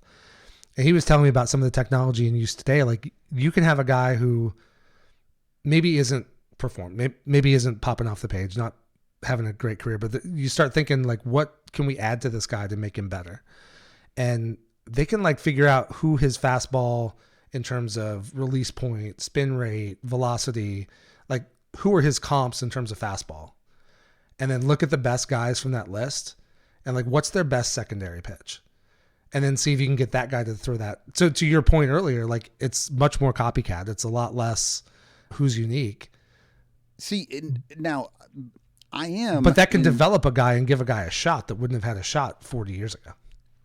See, and that's what I love actually about the technology. When they're using the technology and they're using the numbers to figure out how to make a player better or to work him into the game in a way that's going to work for him, I love that. I feel like because of the way people are, they'd rather use the numbers to limit a player more often than to help the player move forward. Now, maybe that's just because we don't see it, right? Because I think it's more that. And it is a bit of a zero-sum game. Like, there's only 40-man roster spots. And because all the teams have the same number of minor leaguers and roster sizes are all the same, like, if you're going to amplify one guy, he's taking somebody's spot. Yeah, but then, unfortunately, we get into the same thing that Moneyball was struggling with, right? Moneyball's issue was, well, this guy doesn't look right, Yep. And if you look at some of these numbers or whatever, they don't have the proper stance or they're not pitching in the same way. It's like, well, the guy doesn't look right. You know what I mean? Yep. And it's sort of you're getting to the same point that Moneyball was fighting against, but you're doing it now from just a different direction because, and I think in general, as with almost everything in life, we need to find that balance. There has to be a balance to let the player be the player and to help the player be who he can be on the field and use the numbers, to help you with it. I've always been, and I coached a bunch of Little League. I know you did too. My whole point as a coach, I can only teach him so much. I'm not a great baseball coach. I knew a little bit. I could get him going, teach him how to throw the ball, all that stuff. But what my job was to put them into a position that would help them do well so that they felt good when they left the game, you know? And I feel like sometimes with like baseball, they don't always do that. And I don't always know why. Christopher Morel is my biggest gripe right now on the Cubs because the numbers seem to be telling this Cubs front office that he is not worth playing somewhere or giving a real shot at either third base or just finding a position for him, but the performance seems to, when we're watching him, we're seeing a guy almost like he's not traditional. He's not maybe the number guy that's going to do it, but he's like the most electric guy on the field. The things that he does and the things that he can do are amazing. You brought up PCA. 0 hits last year, but some of those catches that he made in center field, unreal. Where he ran from like off the screen, like they're following the ball and he's not even on your TV set and he comes running in and catches the thing. Like that's the kind of thing that's amazing. And I know you can get that from numbers as well, but it also takes a certain person and a certain, ability. Well, a guy like PCA is really interesting in the numbers because let's say he's just an okay hitter. Hits fine. He's not going to kill you. He can stick in the bigs, but his glove is elite. I've seen projections where if he doesn't really become much of a hitter, his glove is could be so good that he's still a 3 or 4 win player.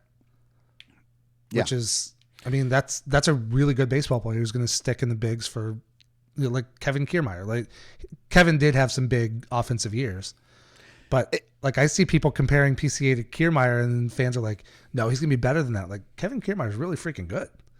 Yeah. You have to be to stick in the bigs for 14 years.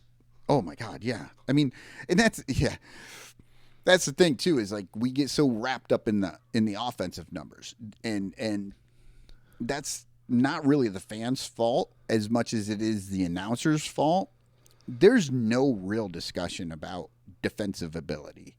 The defensive metrics kind of suck. Defensive metrics are really hard. They do suck. But also, like when they're talking about the game, they might point out a flashy play, but they don't point out what's actually happening. They don't show the defense. Like it's focused on the offense. And so a guy like PCA could maybe be the best defensive center fielder we've ever seen. But if he doesn't do it at the plate, people are going to be all over this guy. Jason Hayward is the exact thing. He played a great right field for most of his years. And when he didn't play a great right field, he played a pretty good right field. Yes. But he just never pulled it together at the plate. And people felt like they didn't get enough out of him. It's frustrating to see something like that because it is a whole game. And PCA, I think, is going to make enough of those just wild showboat catches that it's going to stand out. But one thing that, I think back to Albert Almora, and he had a really good reputation on defense because he would make a lot of those flashy plays. But there are a lot of flashy plays that Almora made that would not be flashy if PCA made them because PCA reads the ball better. He's faster. He's just going to be there standing up, not sliding in at the last minute to catch the ball. And see, and that's one of the things that they don't talk about, right? Mm-hmm. That's not a part of a baseball broadcast. And that's not a thing that even, I mean, when we talk, we don't talk about it much. But yes, you're absolutely right. Darwin Barney won a Gold Glove because he had no range, but he knew it. And he didn't go after balls he couldn't get. You know, so those weren't errors. And a guy like Almora, to the general fan, and I will say I was kind of high on Almora. I did like him. I was too. He was a flashy. I didn't mean that to be a criticism of Almora. He's just not as good defensively as PCA. Yeah. Oh no. I mean, but that's whatever. Who is? But yeah, but he was flashy. He seemed to make plays, and you're like, oh my God, I can't believe he made that play. And he was making very impressive plays for the ability he had. Yes. Right? And so for me, that's a guy I do want to have around. But yeah, you don't keep him over a guy like PCA who the play is not going to look flashy because he's already there. Right. You know, that's one of the things. Go ahead, finish. Dansby Swanson is exactly that guy. He is the most boring person on the field because he's the best person on the field. But back to like, you like the poetry and the flow of baseball. Mm-hmm. My favorite thing in the games I went to this year was to watch Dansby play shortstop because every play he's in the right place and his footwork is perfect almost every single time. And that's that poetry of the game. That's that individual style. And that's the stuff you can't get from a score sheet. You can't get it from Henry Chadwick's box score. And that's where I think there's so much going on in the world. It's hard to watch 162 games, but the more baseball people watch, especially in person, because it's hard to catch all that stuff on the TV broadcast. Some of that stuff is just, it's so fundamental, and the fundamentals I really enjoy watching. So put more balls in play. Let me see Dansby's footwork more often. You know, Nico's footwork is almost as good, but Dansby is just so smooth with it all. Yeah, no, and I absolutely agree with you. And you know, the whole let's speed the game up, let's do all these things. You know, that's kind of a television problem, in my opinion. It's a television problem because of the way that they're running things. Pitchers have slowed down, you know, until they sped them up. And I didn't hate it. Absolutely didn't hate it. I thought it was fine. The pitch clock moving pitchers along. I didn't think that was bad. Now, do they need to knock another 5 seconds off that? No. Yeah, I thought they should have just left it where it was last year. Last year it was nice. It was a little bit quicker. There was a little adjustment early, but you're not losing the good part of the game. Like watching a guy step out for the third time and readjust his batting gloves is not like my favorite part of baseball to watch. No, and actually making the pitcher pitch a little bit quicker allows for more of the action of the game. Mm-hmm. One thing Chadwick noted way back in the day, he talked about how fast baseball was. And I thought that was amazing because it's like how fast the game was. Nobody talks about it that way, but the game is very fast. The pitch is 100 miles per hour. The hit is 100 miles per hour. The guy making the catch is doing things in his brain and making his body move to a point to get there. Everything is so fast. Mm-hmm. But it's like, you know, we get focused sort of on the things that are slow and complain about that too much. And it's kind of a bummer. I thought the pitch clock was, I knew I was going to be fine with it because I've watched enough minor league games with it and I don't even notice it. But I thought it was totally fine. I'm surprised they're chopping more time off, honestly. But yeah, I don't know why they're chopping more time off. That's a little too much. But the pitch clock is always is good when they don't pay attention to it. That was the worst part about the start of the season was the announcers talking about it constantly and having it up there. You know, and that's it. That's another thing too. I just watched the Game 6 2016 NLCS, right? Because, YouTube is your friend. Because I just found out it was on YouTube. That was amazing. So I watched it, and one thing that I did notice, they don't have the little square box there for the batters. I hate that box. It's one of the worst. Like, and it's not like intuitive because you're like, I want to see where the ball goes, right? Yeah. But honestly, it drives you nuts because you're so focused on it. And if the ball doesn't go exactly in there but it's close, but because we can see the box, we're like, well, that was obviously a ball and he called it a strike. But when you take that away and you watch the ump do his job, and these umps are doing things where a really bad game is like 91 out of 100 pitches are correct, you know? Yeah. And that's a bad game for them. And the reason we're so focused on it is because we see the 9 pitches that he missed because of that box. And when you take that box away, you don't see those 9 pitches. You maybe think, well, there's 9 pitches, or may have, you know. Yeah. But it's just not as much into your consciousness. Well, it's what he misses, right? I mean, there are numbers out there that, you know, if a hitter gets down 0-2, they're actually more likely to get a ball called on the third pitch. If a pitcher gets behind 3-0, they're going to get more leeway in the zone to get it to 3-1. I don't think that's anything intentional the umps do. I think it's just human nature kind of thing.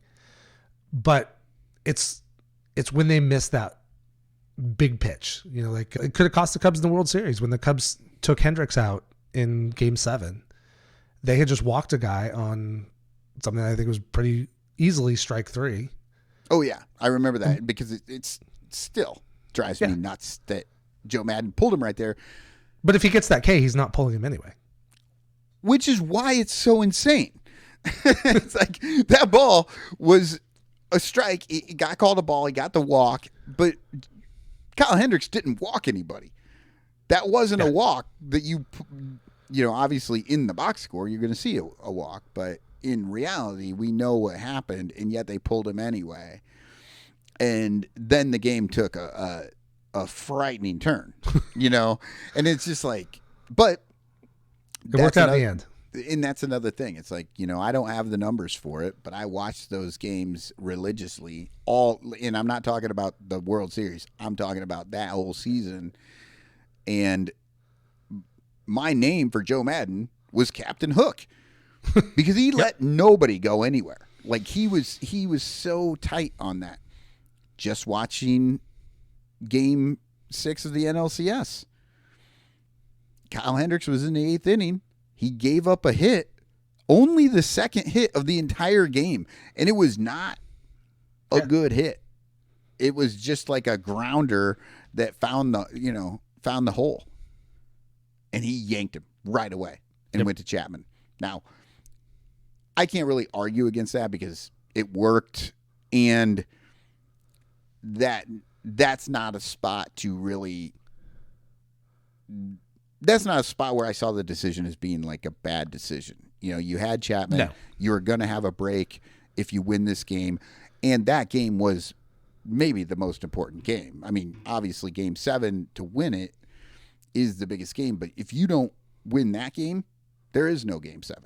And the Cubs can't get past that game in any other year. And we've seen 2003. Like, you know, sometimes you just got to get the hell off the field. Yeah. And so I didn't really hate that as much as I did in Game 7 when he pulled Hendricks, because he pulled him way earlier in the game for less of a reason. And then he brought in a guy in John Lester who he just swore up and down he would never bring him in a quote-unquote dirty inning, and then he did. It's like if he would have brought in anybody else, it probably would have come out a little bit different. He pretty clearly panicked. And there was some fluke too, right? I mean, like, how often is David Ross making an error on a bunt and then giving up not blocking a wild pitch? I mean, like, those just weren't.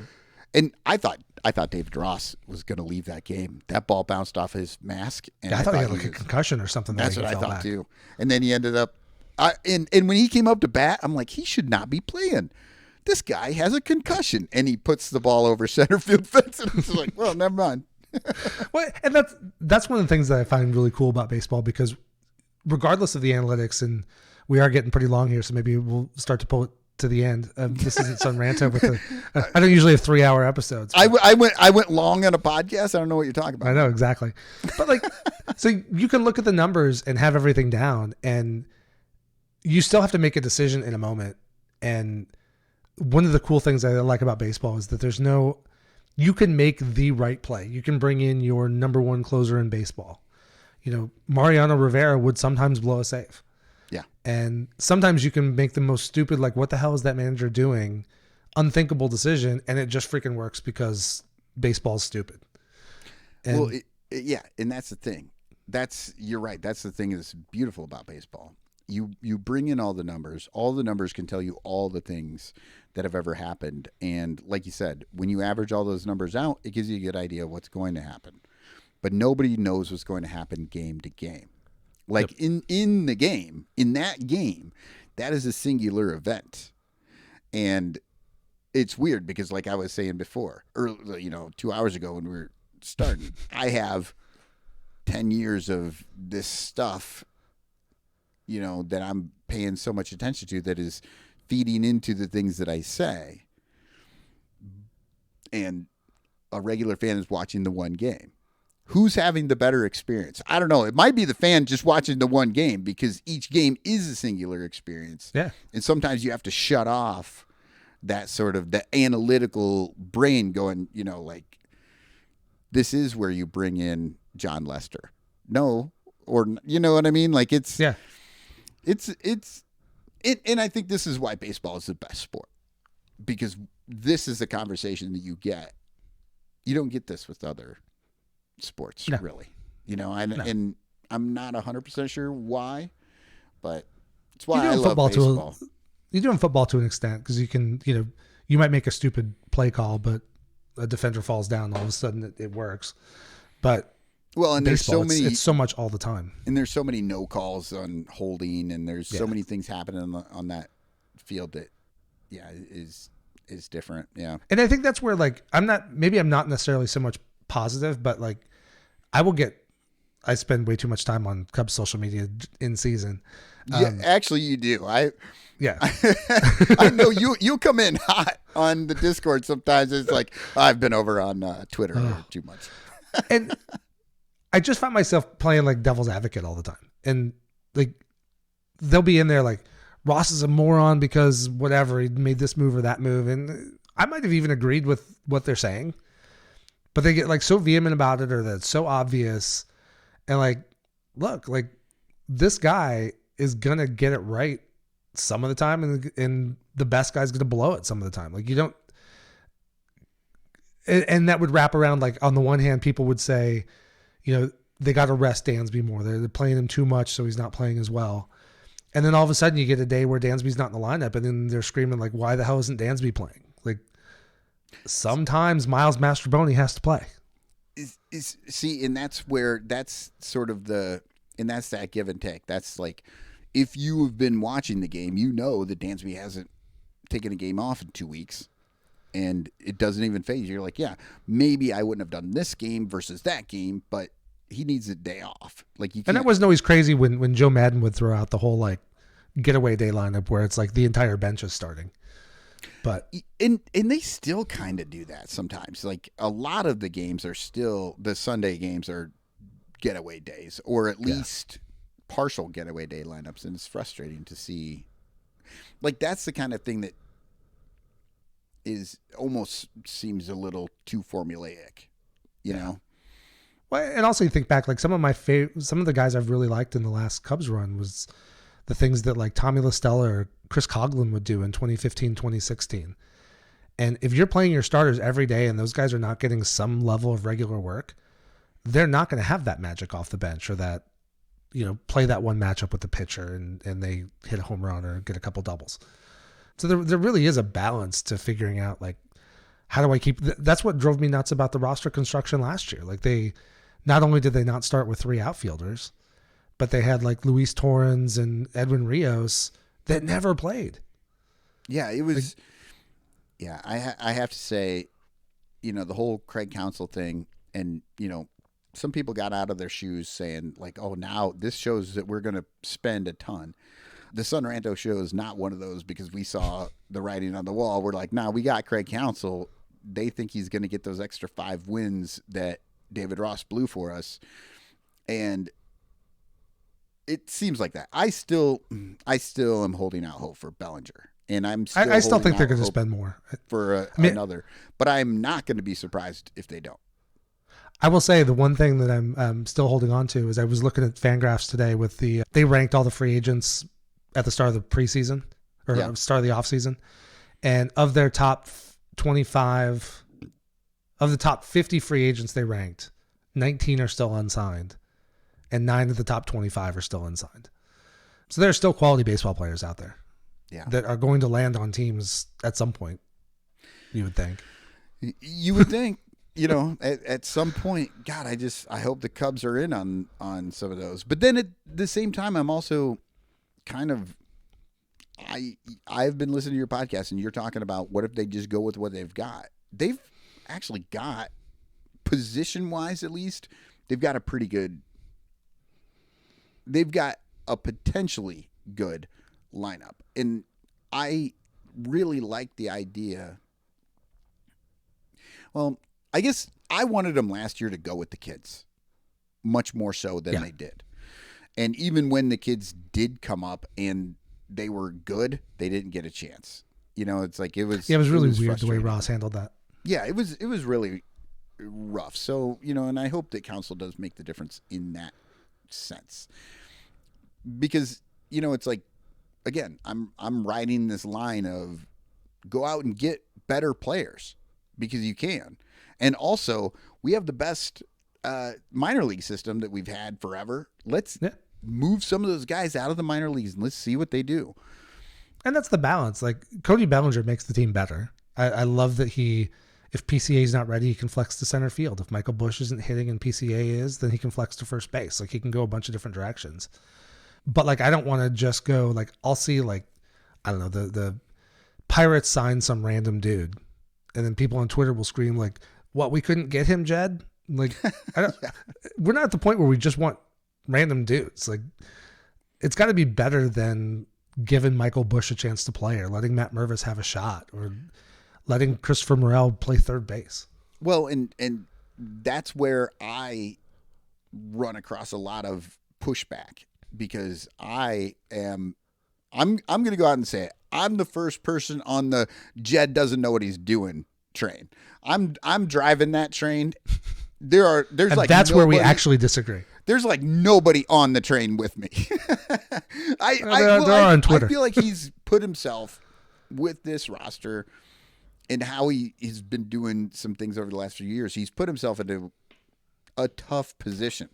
Like it's hard what he's trying to do right now. But the reason that it's hard is not because of what's happening right now. It's what's happened in the last 5 years. Yeah. And I think the biggest mistake he ever made was saying it's not a rebuild. It was always going to be a rebuild. Yeah. Well, it just was. And I personally think the biggest mistake the Ricketts ever did was if they're going to move on from Theo, move on from him. Like, they just brought little Theo in. And Jed came in, like, there was no change there. They needed a change, and they didn't get it.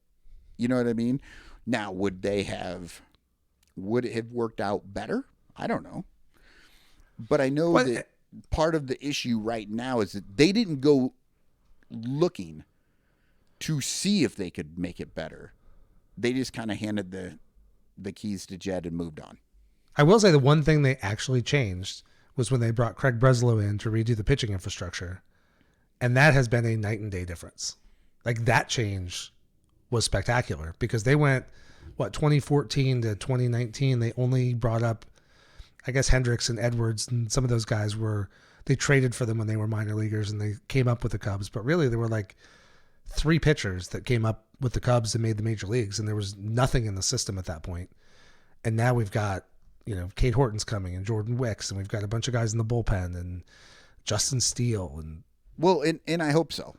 I do. And I agree with you. Breslow has been really good with that. And also Carter Hawkins coming in. He's better with the with the pitching staffs and stuff like that too, and the evaluation of players, pitchers especially. So I think they're doing a really good job now with like the draft, and I mean, I think the last couple they've really just hit out of the park. And so, and we'll see who actually makes it to the bigs. But and so yeah, I like the Carter Hawkins move. I like the Breslow move.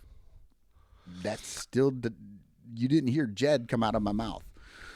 He hired him, but I think the biggest difference between I could have Jed hired good people. Yeah. I think the biggest difference between Jed and Theo is Theo would make the decision to go roll the dice. And so that means that he would jump in and he would get Ben Zobrist and he would get John Lester. But it also meant that he would have that offseason where he signed Yu Darvish, Brandon Morrow, and Tyler Chatwood. Unfortunately, Darvish was hurt that year, which he couldn't really control. But, that was a shit ton of money to get no pitching out of, basically. And that set him back for another year. That meant, I know you guys poke at it a lot too, but the Daniel Descalso offseason wasn't really about Daniel Descalso's. They had all the money tied up in those other pitchers. And that was the year they felt like they had to pick up the $20 million option on Cole Hamels.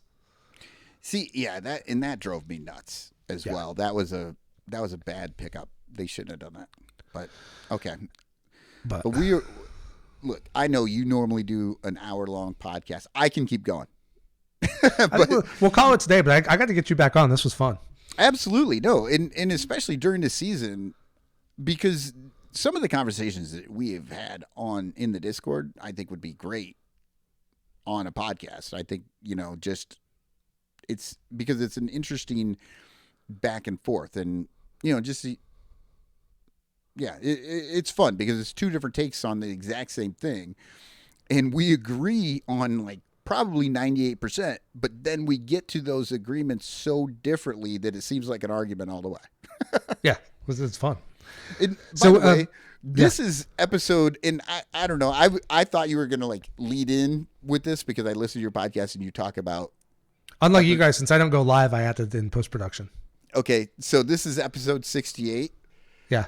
And this is the first time you have never had a choice for which Cub you use. It's Jorge Soler because he's the only number 68 that's ever worn it for the Cubs. And the only other position to this point, right? Because now we're getting into those upper numbers. But the only other position to this point who has one player using it, you'll never use. And that's Stroman because you can't have an episode 0. Yep, that's But true. I was looking at the numbers today because, I was like, oh, this is who am I? Which episode am I going to be on, right? And it was, and I'm like, I thought I would have to guess, and I'm like, oh, this is the Jorge Soler episode. Yep, it's going to have to be. Yeah. And once we get up, there are a couple numbers coming up where no Cub has ever worn that number, and I'm going to have to. Yeah, there's. I'll have to go find a stat or something. There's no 69 or 70, but didn't Madden wear 70? But he's not listed as a player, right? Correct. But yeah, I think Madden wore 70, and I think you would be remiss probably not to go with Madden on that one. I'll do my research. Maybe there'll be a cool stat. You're like, I'll see if I can find somebody else. I try not to go the obvious play, but sometimes you just have to. Well, sometimes it's just Jorge Soler. In episode 23, there was only one option. True. Yeah, when the numbers are flying above the field, you got to kind of go that direction. Yep. Well, so we can catch you. We can find you on the Baseball Rabbit Hole and Son Ranto right on this feed. Where else can people find you? I know you're not so much of a social media guy, but you're out on Reddit, I think, a lot. Yeah. So I still do have a Twitter feed out there, and it's Cubes Fanatic. That's my handle, the unofficial poet laureate of the Chicago Cubs. And I have a Substack called Cotton the Stack. It's all one word, but it's COTTON, my name, The Stack. So like caught in the stack. And I put baseball poems out there. Your poetry is really good. So I've got like advise people to check it 5 or 6 out there as I'm working on them. I throw them up there. But yeah, if people don't know, I spent 2 full seasons, 162 poems. I did a poem for every single game for 2 full seasons. So that's what, 300 and 324. Yeah. 324 straight. And then I went to just the series because, man, that was tough. I mean, That's a even lot the of poetry. series is like 60 of them. Yeah. You know, but yeah, so I have a lot of fun doing that. Obviously, Son Ranto, Cup of Cubby Blue, everything's on this feed where you're going to find me. But you can look me up at, on Twitter if you want. But I would follow Son Ranto Show on Twitter or over at BlueSky. I think I'm Cubes fan on BlueSky. That's another You're one. Cubes fan on Reddit too, aren't you? I think. Yes, I'm Cubes fan on Reddit. And the Son Ranto Show has a Reddit page. I would love for people to use that more, and I will use it more if people are going to engage. But man, I post stuff out there. That is the one I've never gotten into, and I got to get over there more. Well, when I got out of Facebook, and then I was like kind of easing up on the Twitter because it was just kind of driving me nuts. I found Reddit, and Reddit's a great spot because I can figure out what I want to look at, and they generally don't show me things that I don't want to look at, and that's my happy place. I just get to look at the Cubs. I look at the Bears, even though that's terrible, but that's Hawkeyes, stuff like that. I get the things that I want without having to, dig through the, different news articles and things that pop up. Cool. Well, it was great having you on. I had a blast with this episode. We'll definitely bring you back on. Yeah, no, this is great. It's a great conversation, and I look forward to having more great conversations on Discord and, maybe back on this show in the future. I'll come on anytime. Cool. Well, thank you. Have a great rest of the week. All right. Spagog. Spagog. Thank you for joining us today. If you like the episode, please drop a rating and review wherever it is you get your podcasts, and share the episode with a friend. Just a few seconds from you gives me great feedback and helps other Cub fans find the show. You can find me on Twitter, Instagram, TikTok, Threads, BlueSky, and YouTube, all at CubsPS+. And check out the Patreon page, patreon.com/CubsPS+ to help support the show. As always, the theme music for this podcast is Prospect Park West by Jerry McCoy. This is Mike Waller, host of the Cubs PS Plus podcast. Every day with Cubs baseball or talking about Cubs baseball is a great day. Go Cubs!